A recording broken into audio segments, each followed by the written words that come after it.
சற்று முன் கிடைக்கப்பெற்ற மிக மிக முக்கியமான செய்தி ஒன்று வெளியாகி உள்ளது.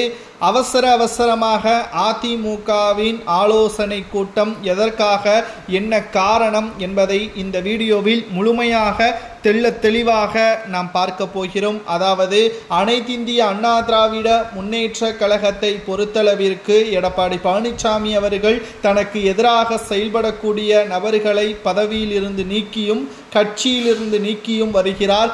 அதிமுக இது மிகப்பெரிய ஒரு தலைமை பொறுப்பில் எடப்பாடி செயல்பட்டு கொண்டிருக்கின்றார்.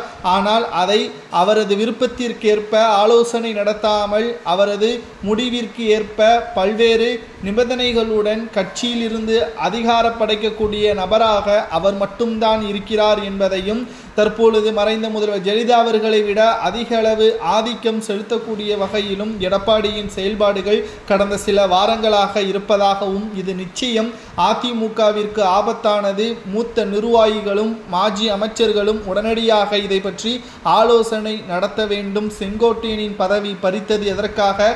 கோபிச்செட்டிப்பாளையத்தில் அவரை விட சீனியர்களுக்கு வாய்ப்புகள் வழங்கப்படாமல் ஜூனியர், அதாவது எடப்பாடி பழனிசாமியின் பேச்சை கேட்கக்கூடியவர்களுக்கு பதவி வழங்கப்படுவது எதற்காக? எடப்பாடியே விமர்சனம் செய்துவிட்டார் என்ற காரணத்தினால் செங்கோட்டையனின் பதவி பறிக்கப்பட்டது.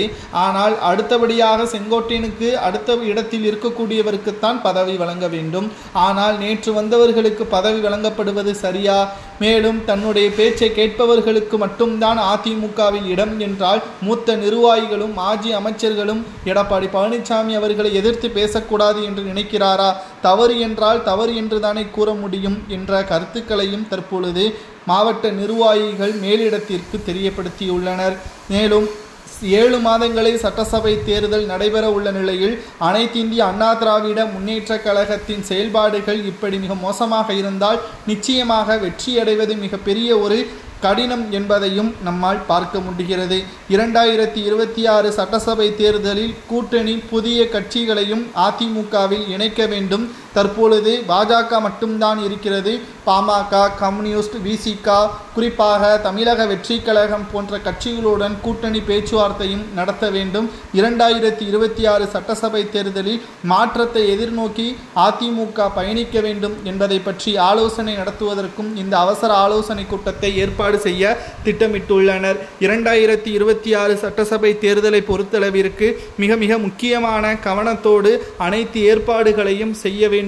இல்லை என்றால் எடப்பாடி பழனிசாமியின் சுயநலத்திற்காக அவரது விசுவாசிகள் மட்டும்தான் தேர்தலை சந்திப்பார்கள். ஆனால்